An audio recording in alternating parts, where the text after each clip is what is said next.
Bonjour les CO2. Alors aujourd'hui je vais vous aider à corriger les exercices de mathématiques. Vous aviez le 1, 2 et 3, page 69, à propos des nombres qu'il fallait placer sur une droite graduée. Et puis s'aider justement de ces droites graduées pour arrondir des nombres et effectuer des calculs approximatifs. Donc, je vais vous expliquer un petit peu tout ça dans cette correction. Alors pour l'exercice numéro 1, vous aviez une droite graduée qui avait un pas, hein, le mot pas, il était dans la leçon que vous aviez lundi, donc mardi, pardon. Ici, le pas, c'est-à-dire de combien en combien on avance sur cette frise, c'était de 10. Hein, on avance de 10 en 10 sur cette frise. Donc 10, 20, 30, 40, 50 et ainsi de suite.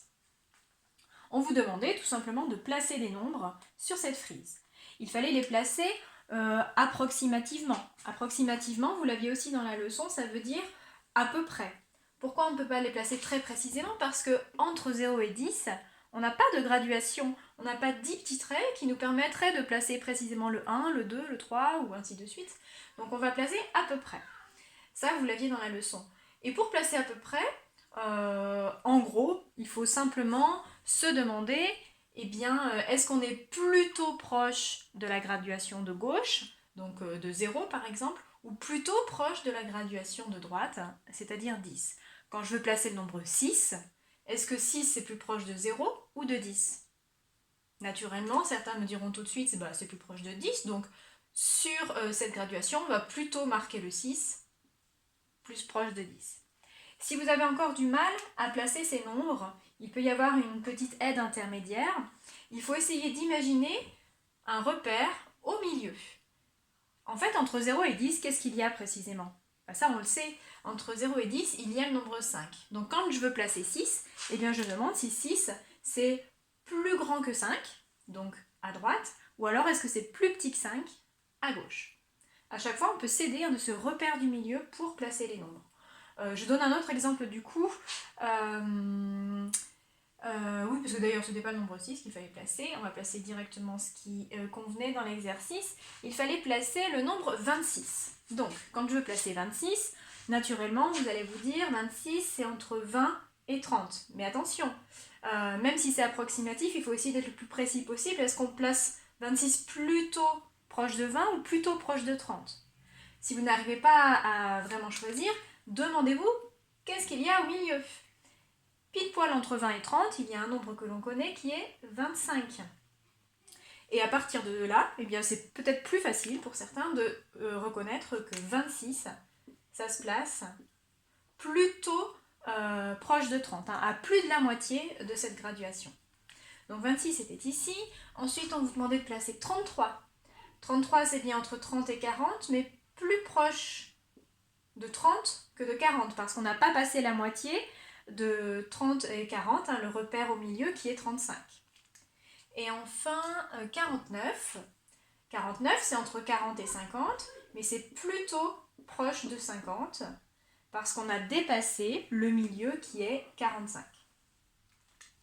Voilà pour l'exercice petit a du numéro 1. Et justement, en fait, on va s'aider de ce que l'on vient de faire là pour comprendre comment on peut faire ce que l'on va appeler des calculs arrondis ou alors des sommes que l'on va estimer. On vous propose un calcul, 26 plus 33 plus 49. On ne vous demande pas de le calculer de manière exacte. Ça veut dire qu'on ne va pas calculer le résultat précis de cette opération. On veut simplement savoir à peu près combien est-ce que ça va faire. Ça s'appelle estimer le résultat d'une opération et c'est très important parce que ça va nous permettre, quand on fait une vraie opération pour le coup, de se dire si a priori on a certainement juste ou plutôt pas du tout juste. Quand je pose ça, si je trouve un résultat qui fait 1000 et quelques, je devrais me questionner parce qu'a priori 1000 et quelques ça paraît très peu probable. Si on n'a que des dizaines entre elles, ça ne peut pas faire 1000. Donc voilà, en fait là on va apprendre à estimer assez précisément. Pour calculer vite dans sa tête et à peu près le résultat de cette somme, on va s'aider de ce que l'on a fait au-dessus. 26, on a dit que c'était proche de 30. Donc dans ma tête, au lieu de faire 26 plus quelque chose, je vais choisir le nombre 30. Parce que 30, c'est un nombre rond de dizaines qui est beaucoup plus facile à additionner à d'autres que le nombre 26. Le nombre 33, on l'a placé tout à l'heure, on a dit qu'il était proche de 30, lui aussi. Donc au lieu de faire 26 plus 33, dans ma tête, je vais faire 30 plus encore 30, puisqu'on a dit que 33 était proche de 30, et 49, on a dit tout à l'heure que c'était très proche de 50. Et alors là, je me retrouve à faire ce calcul qui est beaucoup plus facile que le précédent. Puisque ici, je n'ai que des zéros au niveau des unités, et je me retrouve à faire simplement une addition au niveau des dizaines.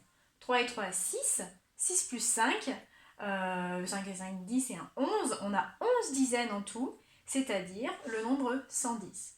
On vous proposait des réponses. Est-ce que la somme de 26 plus 33 plus 49, c'est plutôt un nombre proche de 80, plutôt un nombre proche de 90, plutôt proche de 100, 110 ou 120? On vient de trouver ensemble que c'est plus proche de 110. D'accord? 26 plus 33 plus 49, je ne sais pas exactement combien ça fait, mais à peu près, ça va faire 110. Voilà. Ça s'appelle estimer. On vous demandait de faire encore cet exercice, justement, dans le numéro 2.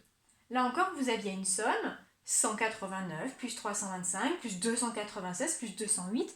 Ce calcul-là à faire dans sa tête, c'est absolument impossible. D'ailleurs, on ne vous le demandait pas, on ne veut même pas savoir exactement combien ça fait. La seule chose qu'on vous demande, c'est d'estimer le résultat. Est-ce que ça va faire à peu près 800, à peu près 900, à peu près 1000 ou à peu près 1200? Eh bien, pour le savoir, il va falloir que j'arrondisse ces nombres pour qu'ils soient plus simples à calculer. Alors, petite astuce, regardez bien ce qu'on vous propose. Ici, vous voyez qu'on vous propose des nombres de centaines. Ça veut donc dire que ces nombres-là, je peux les arrondir à la centaine la plus proche, c'est-à-dire sur une frise qui irait de 100 en 100. Le nombre 189, j'imagine que j'ai une frise de 100 en 100 devant moi. Si c'est trop difficile de l'imaginer, vous la tracez. Sur une frise de 100 en 100, le nombre 189, il serait entre 100 et 200. Mais est-ce qu'il serait plus proche de 100 ou plus proche de 200? Bon, il serait plus proche de 200. Parce que là encore, on a passé la moitié qui se trouve entre 100 et 200, la moitié qui est 150. Donc 189, c'est après 150, c'est donc plus proche de 200. Peut-être que je peux faire une frise quand même pour vous montrer ce que vous pouviez faire pour vous aider. Hop, une frise rapide. 0, 100, 200, 300, 400. Bon, a priori, on n'a pas besoin de plus. Donc 189, effectivement, ça serait entre 100 et 200, plus proche de 200. Voilà pourquoi, dans ma tête, je vais plutôt prendre le nombre 200.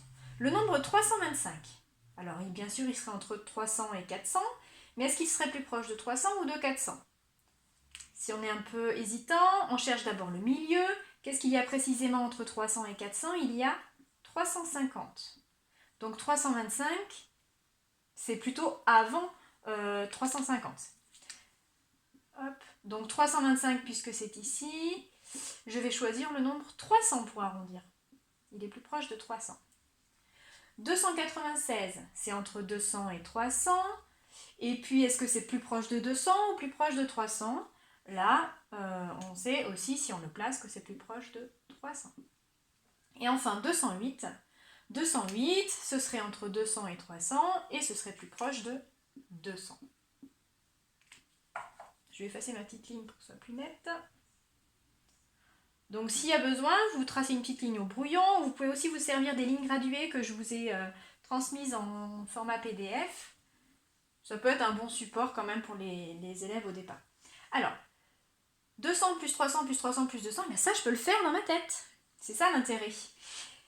2 plus 3 plus 3 plus 2, 3 et 3, 6, 7, 8, 9, 10. J'ai 10 centaines, c'est-à-dire 10 centaines, c'est le nombre 1000. Donc le résultat qui était attendu, 189 plus 325 plus 296 plus 208, je ne sais pas exactement combien ça va faire, mais en tout cas, ça fera un nombre très proche de 1000. Dernier exercice, sur le même principe, le numéro 3. Vous aviez une somme d'objets. une somme de prix d'objet. Quelque chose qui coûtait 27 euros, 54 euros, 12 euros, 39 euros. Et puis là, bien, on se demandait combien est-ce que tout cela va coûter. Alors tous ont fait un calcul, les personnages du livre, ils proposent tous un résultat différent. Et vous deviez essayer de retrouver qui a raison. Pour retrouver qui a raison, vous ne deviez pas poser cette addition. Vous deviez arrondir au nombre le plus proche. Ici, vous voyez qu'on n'est pas avec des nombres très grands, on est plutôt dans les dizaines, donc on pouvait arrondir à la dizaine la plus proche. 27, c'est proche de quelle dizaine qui se termine par un 0? C'est entre 20 et 30, c'est plus proche de 30. 54, c'est entre 50 et 60, mais c'est plus proche de 50. 12, c'est plus proche de 10 que de 20. Et 39, c'est plus proche de 40 que de 30. Et donc là, en un clin d'œil, je pouvais, alors en plus, si on arrivait à associer des nombres qui vont bien ensemble, faire très rapidement le résultat. 40 plus 10, 50, plus encore 50, 100, plus 30, 130. Le résultat à peu près égal, c'était 130 euros. Qui proposait quelque chose aux alentours de 130 euros? C'était le petit garçon qui proposait comme résultat 132 euros. Et donc c'était forcément lui qui avait raison. Dans la vie pratique, c'est très intéressant de savoir faire cet exercice. En effet, justement, dans l'exercice numéro 3, on vous propose des prix.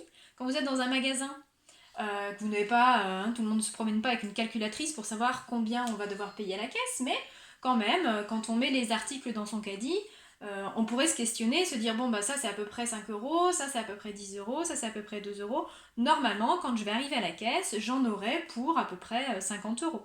C'est important de prévoir parce que si jamais dans son porte-monnaie on n'a justement que 50 euros, il ne faudrait pas arriver à la caisse avec un caddie trop plein et qu'on soit embêté et en disant bah non finalement je peux pas acheter tout ça, j'ai pas assez d'argent.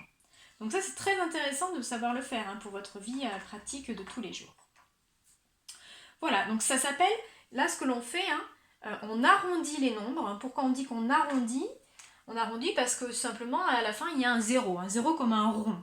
On arrondit au nombre le plus proche et ça nous sert du coup à estimer un résultat. Donc estimer, ça veut dire à peu près le résultat que ça va pouvoir faire. Alors ici avec des additions, mais il y aura le même principe avec des soustractions pour la fois prochaine.